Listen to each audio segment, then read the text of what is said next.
Top of the league in just 2 goals conceded. Today, the focus is on Manchester City.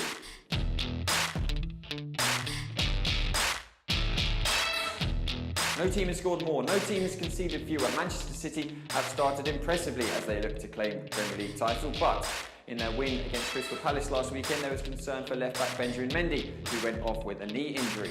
After they beat Shakhtar in the Champions League on Tuesday, this is what Pep had to say. It would be very frustrating if Mendy is off for a long time. For him as a person, but also after last year with what happened to Ilkay Gundogan, I feel really sad for him.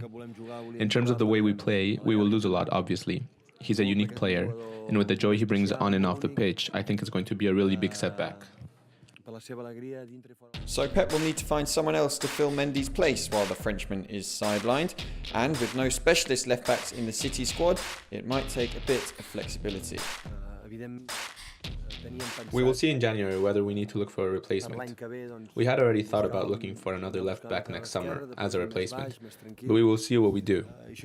We have alternatives in our squad. Danilo, Delph, Fernandinho, and even Zinchenko can all play there, so we will see as we go along. Well, within the squad, Pep mentioned Danilo, Fabian Delph and Alexander Zinchenko as potential replacements for Mendy. Danilo is right-footed but understands the fullback position, even if he normally fills in on the other side of the pitch.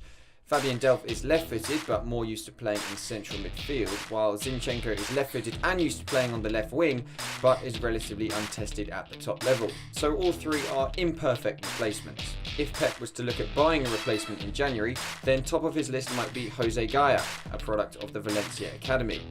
Equally, Johnny of Celta Vigo could slot in for Mendy or provide cover at right back if necessary, while Alex Grimaldo of Benfica is a product of La Masia and would fit into Guardiola's philosophy.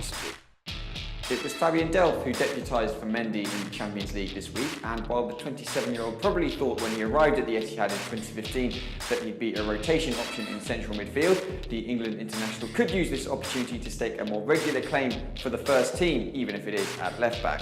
Delph completed the full match at left-back, barely leaving the left touchline, and his heat map reflects how well he got forward to support attacks, which Guardiola is so keen for his fullbacks to do. And being out on the left might not have seemed so alien to Delph anyway, because if we look at his heat map for the last time he completed 90 minutes for City, we can see that whilst he played in midfield, he was more naturally inclined to drift out to the left anyway. Antonio Conte's Chelsea will probably prove to be a trickier test than Shakhtar this Saturday, and whoever fills in at left back will need to be competent enough to deal with the threats posed by the champions. And here's how we expect the two teams to line up. The champions will stick with 3 at the back, with Andreas Christensen continuing to fill in for David Luiz, while Alvaro Morata will lead the line again after his hat-trick against Stoke last weekend. We reckon Pep will give Danilo a chance to impress at left back after Delph played the full game against Shakhtar, while he'll keep the De Bruyne-Silva midfield partnership that has worked well this season. We also expect Gabriel Jesus not to regain his place from Aguero just yet.